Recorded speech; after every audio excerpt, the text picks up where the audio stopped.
More than 10 years ago, I was an excellent teacher in a top school in Chengdu. My 70-year-old mother had been living in the countryside all her life in Sichuan province. So I managed to persuade her to come to Chengdu and live with me.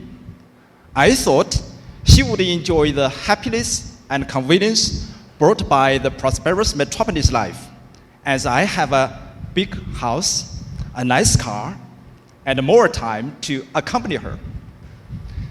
But out of my expectation, after staying with me for only a short time, my mother fell ill. So I took her to the doctor, but it didn't work. My mother then wanted to go back to her hometown. I felt guilty to let her go home alone, so I tried to dissuade her. However, mother's words woke me up.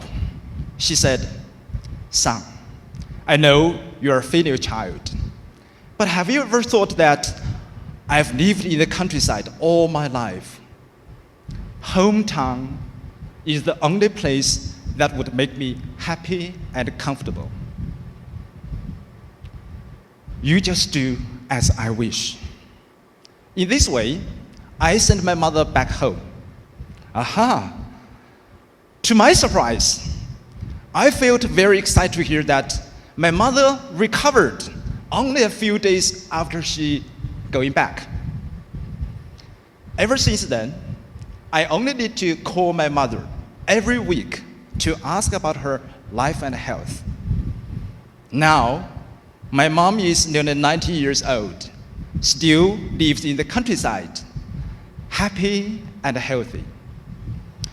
This experience gave me a deep understanding of one of the Chinese traditional virtues, 孝顺, filial piety in English. 孝顺 not only means to be filial, but also means to accept, to obey, or to follow the elders. It touched my mind that the Chinese character 顺, or acceptance, is actually the survival law of nature. No matter its social development, career success, or harmony between people, everything in this world needs to accommodate to nature, the time, and the trend. Otherwise, there will be confrontation. For example, if a mother-in-law doesn't accept her daughter-in-law, there will be conflicts. If a husband doesn't accept his wife, they will soon break up. If the subordinates do not accept the leader, the organization cannot work well. If teachers do not accept the students, good education won't take place. Only when human beings accept the law of nature can there be harmony between man and nature. If we go against the law of nature, like destroying the forest, overmining, disasters may strike frequently. Moreover, I found out that if the 顺, or acceptance thinking, was applied to education, there could be some magical power. Suppose we accept our children as they are unconditionally. Then we can look for great educational opportunities. And in return, it's possible for them to grow and improve in the right direction as we expect. The world-famous hypnotist, Milton Erickson, actually found the magical power of acceptance when he was young. When he was a small boy, sometimes on his farm, horses would run outside. Then, the workers had to take great efforts to pull the horses back. Because the horses were so strong, it usually took several adults to pull one horse together. But little Erickson could manage it all by himself. He found that the horse was so rebellious that when people pull the horse westward, the horse would try to run eastward. So why not follow its well and pull it eastward so it would go automatically east?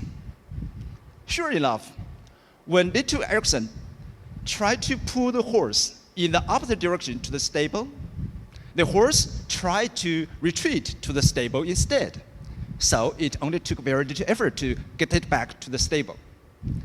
That's Erickson's treatment style as a psychotherapist. He never confronts the patients or attacks their way of thinking. He only used the way of acceptance and make the patients find their own way in the expected direction. Many adolescents have difficulties communicating with their parents and teachers, especially some high school teenagers. It turns out that parents and teachers always use the traditional, strict discipline or repressive thinking to force the children to accept their ideas. As a matter of fact, more than 30 years of teaching experience makes me really understand that children do not really rebel against their parents, but they get rebellious when parents stick to their stereotype notion of right and wrong and show disrespect for their freedom of choice and ideas. Once parents and teachers put away their own mindset and accept the children as they are, unconditionally, and get to know what they're thinking and their true feelings and desires, the dialogue between them will be much smoother. Once, a mother brought her high school daughter, Katie, to me for a consultation. The girl was very pretty, but was influenced by many TV idol drama series that she didn't want to study any longer, but to look for a handsome and rich Prince Charming to marry. She was so obsessed in this fantasy and was unable to get out that all her relatives called her crazy. After learning about this story, I talked to Katie. Hey, Katie, I'm very supportive of your idea. You are one of the most beautiful girls in our school. You definitely deserve a rich and handsome Prince Charming in the future. The girl was very happy to hear this. Really, headmaster, do you think so? I said, yes. I want to share with you an old story. Once, I had a female classmate who had the similar beautiful appearance and idea as you're having now. You know what? She ended up marrying a very handsome millionaire. The girl got very excited. Really? How's she doing now? I said, in the first few years, she was very happy because she was very beautiful, and the newlyweds were a good match. They always attracted a lot of admiring glances when they went out. But later, I stumbled deliberately. What happened to them? Katie hastened to ask. I continued. Later, my classmate had 2 babies, but she stopped learning and stopped growing. When her husband talked to her about literature, she showed no interest. When he wanted to discuss with her about the latest technology, she showed no interest. When he wanted to get her opinion about company management, she just showed a black face.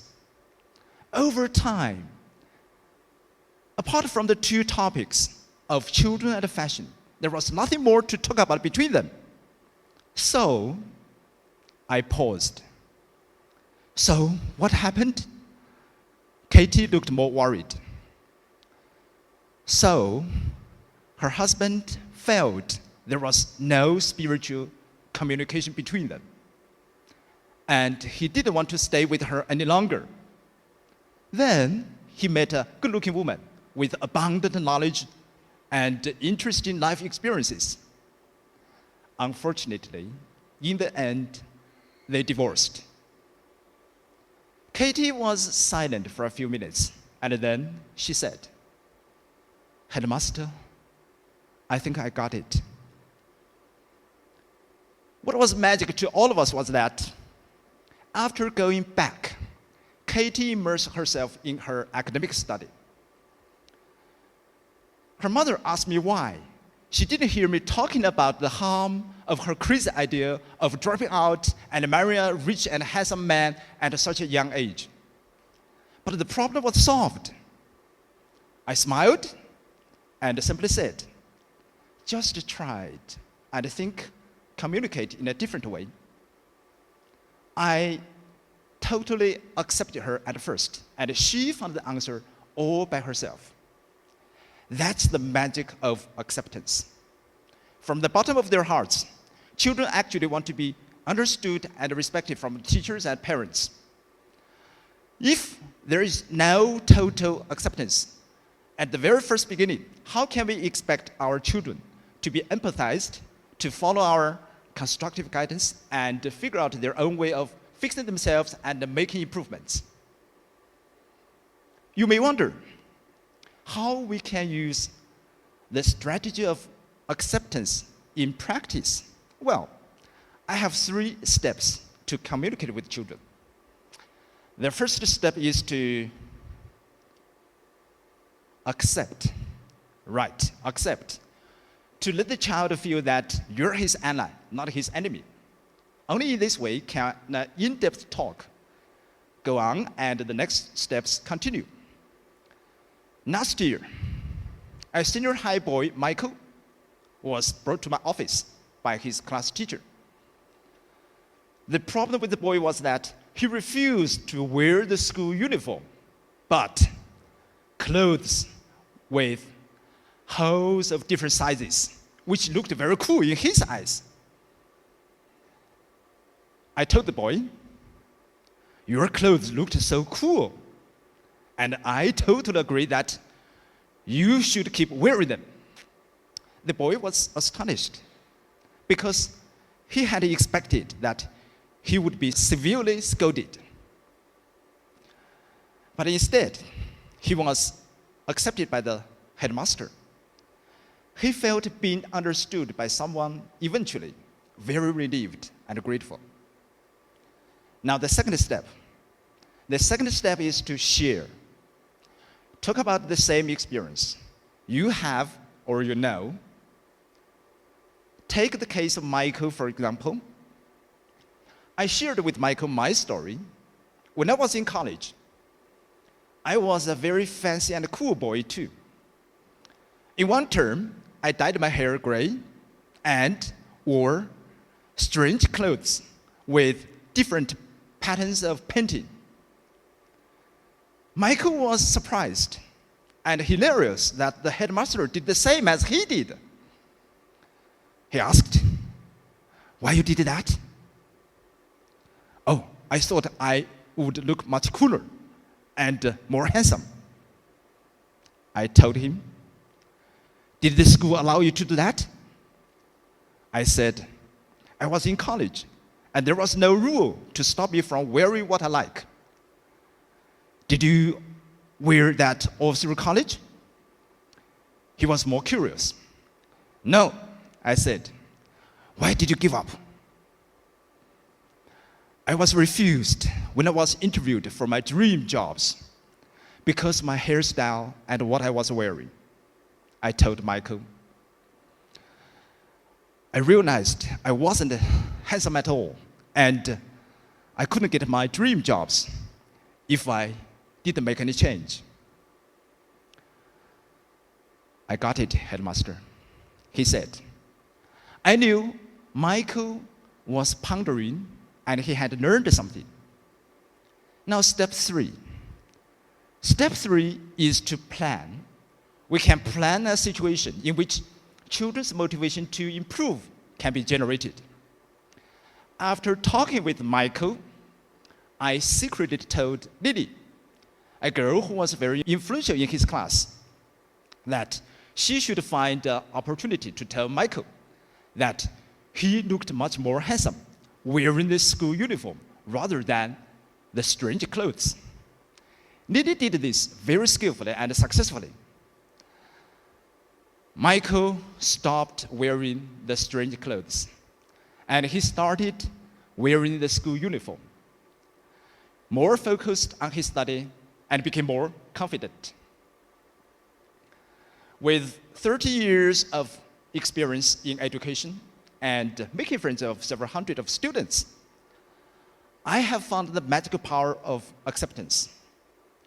By accepting our children and empathizing with them unconditionally, I have helped many youngsters to grow up in a better way, build up a closer connection with their parents and teachers.